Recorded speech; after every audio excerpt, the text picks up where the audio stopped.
Hello students, our today's topic is surface areas and volumes class 9 and today's question, a storage tank is in the form of a cube. एक storage tank है जिसकी shape है cube के जैसी. When it is full of water, the volume of water is 15.625 meter cube. जब ये water से full होता है उस समय water की volume होती है 15.625 meter cube. If the present depth of water is 1.3 meter, find the volume of water already used from the tank. अब उसमें से कुछ वाटर को यूज कर लिया जाता है. उसके बाद जो प्रेजेंट में वाटर है उस टैंक में उसकी डेप्थ है 1.3 मीटर. तो हमें जो वाटर यूज किया जा चुका है उसकी वॉल्यूम फाइंड आउट करनी है.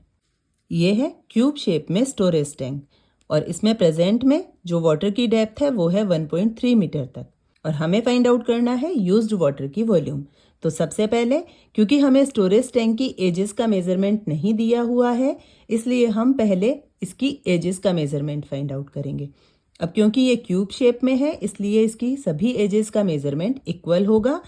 हमें वाटर की वॉल्यूम दी हुई है जब ये टैंक वाटर से फुल होता है. इट मीन्स वही वाटर की वॉल्यूम इस स्टोरेज टैंक की भी वॉल्यूम होगी.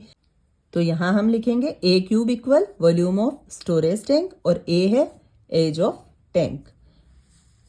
वॉल्यूम ऑफ स्टोरेज टैंक हमें दिया हुआ है 15.625 मीटर क्यूब जो हो गया ए क्यूब के इक्वल. अब यहाँ ए का मेजरमेंट फाइंड आउट करने के लिए हम एक्सपोनेंट की साइड चेंज कर देंगे. तो ये हो जाएगा 15.625 एंड साइड चेंज होने पर एक्सपोनेंट हो जाएगी 1/3.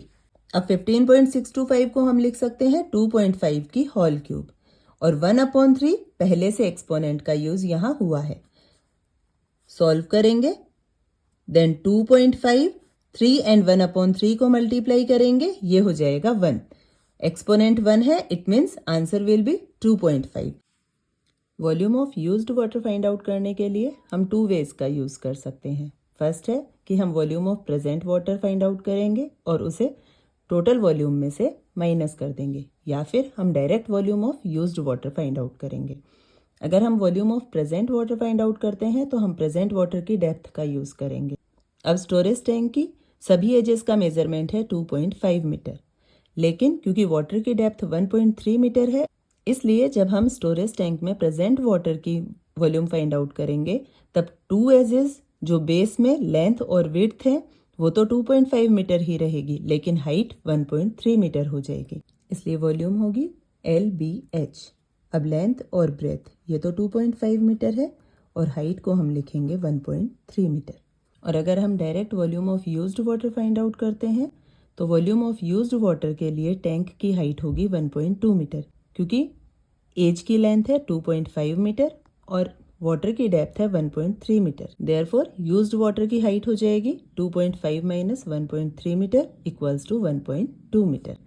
Then L multiply B again 2.5 multiply 2.5 ही रहेगा और हाइट हो जाएगी 1.2. Volume of present water find out करेंगे. मल्टीप्लाई करने पर आएगा 8.125 मीटर क्यूब और volume of used water find out करेंगे तो मल्टीप्लाई करने पर आएगा 7.5 मीटर क्यूब. तो ये तो हो गया डायरेक्ट आंसर. लेकिन अगर हमने volume of present water find out किया है तो फॉर्मूला होगा volume of used water equals to volume of tank minus volume of present water. Volume of tank हमें दी हुई है 15.625 minus volume of present water हमने फाइंड आउट की है 8.125. सब्ट्रैक्शन करेंगे 7.5 मीटर क्यूब. तो हम direct volume of used water अगर फाइंड आउट करते हैं तो हम पहले ही हाइट को 2.5 में से 1.3 को माइनस करके फाइंड आउट कर लेंगे. और अगर हम पहले volume of present water find out करते हैं तो हम टैंक की वॉल्यूम में से प्रेजेंट वाटर की वॉल्यूम को माइनस करके यूज्ड वाटर की वॉल्यूम फाइंड आउट करेंगे.